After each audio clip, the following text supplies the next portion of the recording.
Hi guys! So as you can tell by this really cool outfit, today we're going to do a makeup transformation inspired by one of my all-time favorite Tim Burton movies, Beetlejuice. Now I've done the shrunken head character from this movie, but I want to do Beetlejuice himself with a creepy twist on it, of course. So it's going to be a two-parter makeup. First we're going to do Beetlejuice, and then we're going to have Beetlejuice being eaten by the sand monster, because why not? Usually he's the one that scares people in the movie by saying his name 3 times, he'll pop up. But we're going to try to scare him this time because in the movie there's a sand monster and I want it to attack him. If you haven't seen this movie, you should definitely go watch it. It's one of the greatest. So let's get started with his makeup and see how it turns out.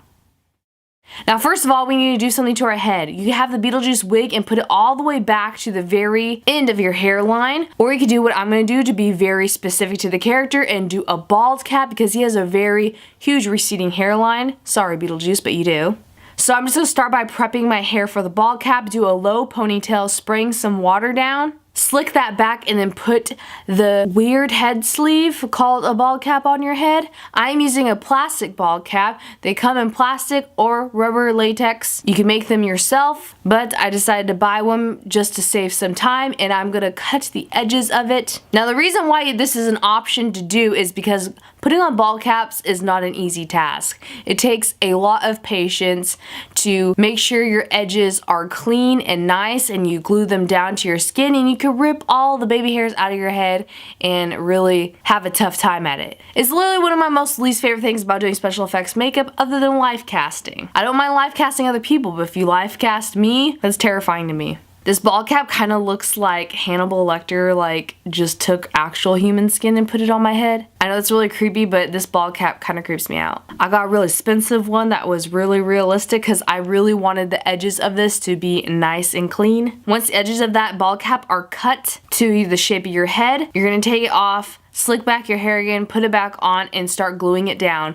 Now, to glue down my bald cap, I'm using medical grade glue called Telesis, which is very expensive. If you do not have this, you could definitely use spare gum. Prosaide. Unless you have paintbrushes you don't care about, you really want to use Q-tips for adhesive because it could destroy paintbrushes. But like I said, I want this to turn out very good because we're going to do a whole white face makeup, and white just like you could see all the mistakes in it. The back of that neck is the hardest thing in the world to glue down.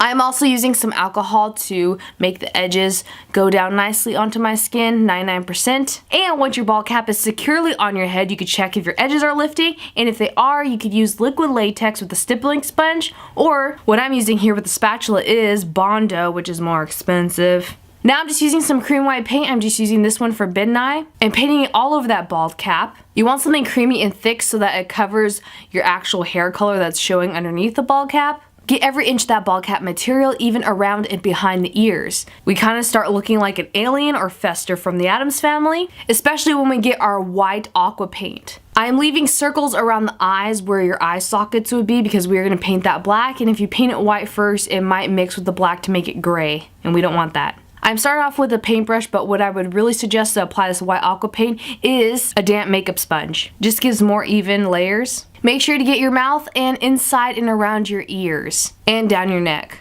Powdering down all the white paint that we did. Then I'm getting a cream paint. This is from Ben Nye with a stippling sponge and doing like stubble of a mustache and around his chin area, and some black cream paint on that stubble as well. Then we need to do the mossy green patches that Beetlejuice has. You could do this with liquid latex is what I would suggest, but I decided to do it with like this crystallized fake ice powder stuff. You want something that has texture that will look like it's flaking off or scabbing. I'm getting some Telesis or use spirit gum or any adhesive and then applying that green cream paint on top of those scabby areas, starting off on his mouth, and then put some black around there. Put some black paint around the lips and tap it with your fingers to make it more gray tone. And then we're going to take that green paint on top of the other textures that we did around Beetlejuice's hairline that's receding. Even if you don't have this fake snow, what would be really good is some crystallized hard sugar or salt would be great. Or, like I said, A texture latex mixture where the patches of green would be great. It's gonna look like swamp moss color, scabby swamp moss, around his head in the bald cap, receding back to have a huge forehead. You want to do this near the ears and connecting to that beard area. You want to do some of that green scabs on your neck as well. I kind of wish I did the liquid latex because I feel like you could have more control over what texture you have, because the salt fake snow was really hard to put on the face. Now we're going to move on to those eye sockets. I got some black cream paint. This is actually NYX Jumbo Eye Pencil in black. It doesn't have to be completely black. It could just be more smudged, because that's what Beetlejuice's eye makeup in the movie looked like. It kind of looked like it was made with ashes or something and not just solid black. And then I'm going to set those eyes with some powder. And I'm going to set the rest of that green paint that we did with some translucent powder as well. Now it's time to put on the Beetlejuice wig and have it set back on that giant hairline around the moss green texture that we did. You might definitely want to glue this wig down with some spirit gum, or what I'm using is Telesis again, because it has nothing to really grip onto because you have that ball cap on, if you did a ball cap. Then I'm getting some matte black eyeshadow and shadowing in around those eye sockets and to contour the nose. And I'm getting some matte black eyeshadow to do with some frown marks on his forehead. Now we could be totally done here, but I went even further and dirtied his teeth. I did a mixture of green with some yellow and some parts of black and more green. Beetlejuice's teeth in the movie looks like he ate boogers and sewage at the same time, if that's possible. That's the color that it gives off. I'm so used to tooth paint by now, it's kind of gross, because if you first try this out, it tastes disgusting. And that is our Beetlejuice makeup transformation. You could stop here, or you could move on a little bit further if you dare, because we are about to get eaten up by a creature. Beetlejuice is about to have the fright of his life. I love this costume. I could wear this coat like every day. I'll put the links down below to everything that I used in this video, as always. So to start off with Beetlejuice being attacked by the sand monster, we need to move some of that costume and take away some of the makeup on the neck. Then yes, I'm going back in with white makeup. Why did we take away white makeup, Kat, if we're going to put more white makeup on? Well, this is going to be fresh white makeup that you could put any type of shape. We're going to do the shape of like a clam, a little clam, and then a bigger type of similar shape around your chest and your collarbones. If you really want to go extreme, you could get like a tube top, or if you're a guy, you could go shirtless and do a crazy amount of body paint on your chest. Take off the costume and make it as crazy and gory as you want, but we're just gonna have it seeping through his outfit on his chest and chomping him from the bottom of his head up. With that white paint and a smaller paintbrush, I am doing smaller parts of like where I want the teeth marks to end up being on both sets of the monster. I say both sets because this monster has not one, but two heads. Then I'm getting some teal eyeshadow to the rim lips of the monster. I know that's weird, but this monster has some like bright turquoisey lips. Then I'm getting a black eyeliner to draw in the smaller monster's mouth's eyes and around his teeth, like the outline of them. You want these teeth to be smaller and pointier than the bigger monster that's more towards our chest, that head, and you're gonna outline that smaller monster's head as well. Now with some red cream paint, I'm just coloring in the gums of this tiny headed monster and the dots on top of his like nose area.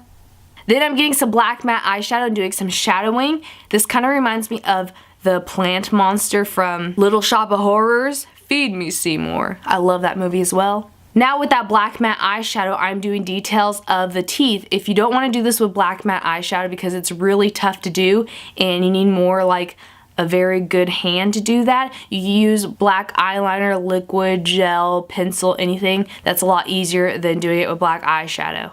Then I'm getting some red cream paint again and doing the giant eyeball of the bigger monster, and shadowing around that eye with more matte black eyeshadow. Then I'm getting some black cream paint and doing the big stripes on that big monster's head. That kind of mimics our outfit really well. That's what's so cool about sneaking up under the outfit, because it blends in with the outfit until you really look at what's happening to Beetlejuice's face right now. And I'm just doing in the details of the teeth with some black cream paint. And once you're done with all these details, you might want to set the makeup with some translucent powder. And then I'm getting some matte black eyeshadow to shadow in around that baby monster's mouth and on my eyelids as well. Then we could stop there, but I went even further and did some fake blood on my neck where the teeth of the monster were scratchy against my actual neck. Like I'm in total pain, drippy blood. You can make this as gory as you want. But that is our very finished twisted Beetlejuice makeup look of the sand monster from the Beetlejuice movie attacking him. The sand monster doesn't really have a name in the movie, but I absolutely love how it mimics his outfit and sneaking up from under him to chomp down on his neck and his head and consume him all. But now it's time to take this off. I hope you guys enjoyed this video. Leave me a comment down below on what other Tim Burton makeup I should do, because I am his biggest fan. He inspires me so much. Taking this off was a lot easier than I thought because taking bald caps off are not fun at all. You need Super Solve or isopropyl myristate if you can't get any bald cap or adhesives off. I use baby wipes, then makeup remover wipes, and a very good shower. Getting the white paint out of my ears will look like I've been trying to smother my ears in baby powder for days on end. But thank you guys so much for inspiring me to do this. It was so hard to put out a video of a makeup transformation recently. I know it's a little bit decreased in the amount of makeup transformation videos because I was so incredibly sick, but now I'm feeling a lot better to do this and other makeup transformations in the future. Stay tuned. I am so excited. And I love you all, and I'll see you soon. Bye!